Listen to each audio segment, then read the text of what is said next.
Hello! Ngayon po ay linggo ng pagkabuhay. Tamang-tama ang ating diamond painting. Yan po si Jesus na nabuhay muli.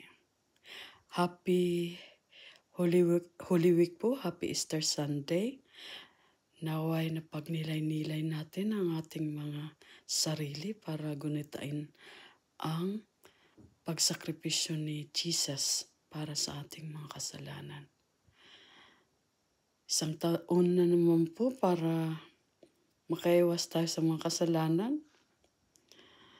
At ito po ang aking ginawa sa loob ng ilang araw. Yan po ang kanyang mga numbers at letters corresponding para sa ating mga beads. Hindi pa po ito tapos.